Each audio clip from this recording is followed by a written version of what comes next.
This week we're looking at how taking a bunch of photos can actually teach you a lot about filmmaking.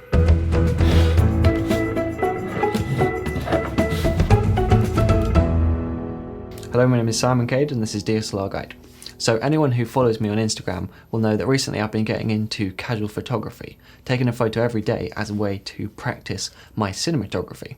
So I found it to be a really useful experience. I've definitely learned a lot, so I thought I would share what I've learned with you guys.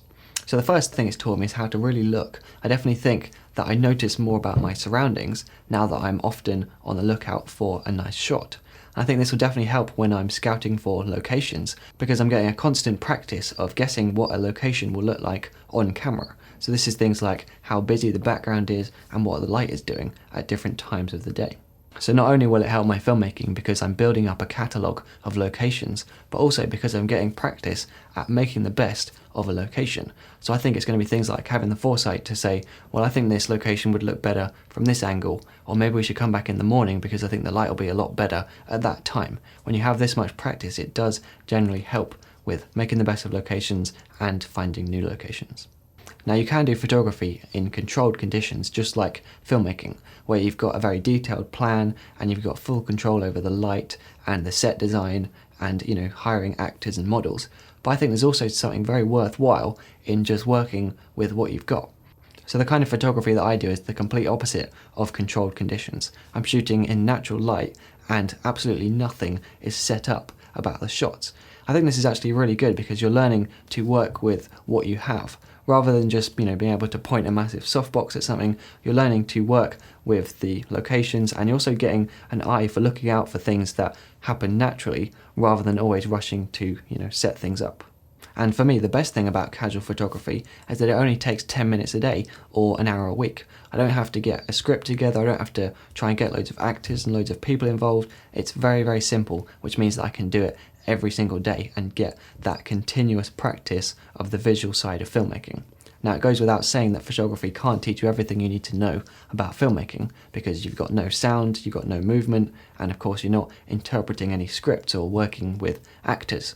So it's definitely not a replacement, but if you can do photography alongside filmmaking, it can be a really good way to practice specifically the kind of cinematography side and just those really simple things of lighting and composition. Just practice as much as possible, which certainly has helped me.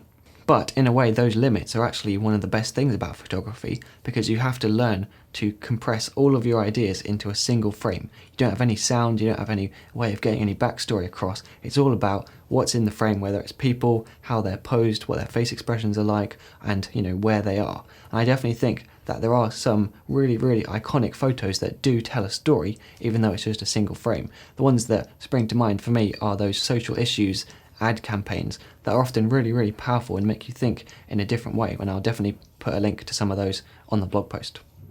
Now, I think it's pretty difficult to tell a complete story with just one frame, especially if you're not setting things up or going to iconic events and trying to document them. But I still think it's worth having this in the back of your mind, always looking out for ways that you can tell a story with just one photo. And those things that I put in the blog post are some great inspiration. So if you're thinking about starting photography, then here are some tips which I think definitely would have helped me when I was first starting out.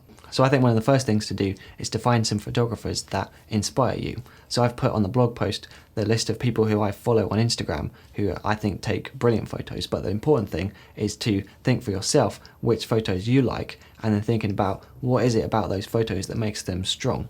Now, I would definitely recommend that you use either a phone or just a really cheap camera because I think it's extremely valuable to be able to take decent photos without having a camera that has a massive wide dynamic range and lots of color depth, helping to remind you that it's not about equipment, and it just means that you're not lazy with your exposure and just have a mindset of getting it to look good in camera. Next up, I think it's worth remembering the two different kinds of contrast. The first one is once you've taken your photo, just adding a contrast curve in editing, because I think it often really makes an image pop. But then also thinking about contrast when you're actually looking for a shot, whether it's the contrast between light and dark, or between bright colours and dull colours, or even a highly detailed part of the frame contrasted with low detail. And this kind of contrast works really well when you use it to draw the eye towards the focal point of an image. And that's my next tip, which is that I think the strongest photos will usually have a single focal point, something for the eye to focus on, and that you can say that's a picture of a duck or a picture of a train, rather than it just being a picture of a kind of empty landscape where nothing jumps out at you. And finally, I challenge you to take a photo every day.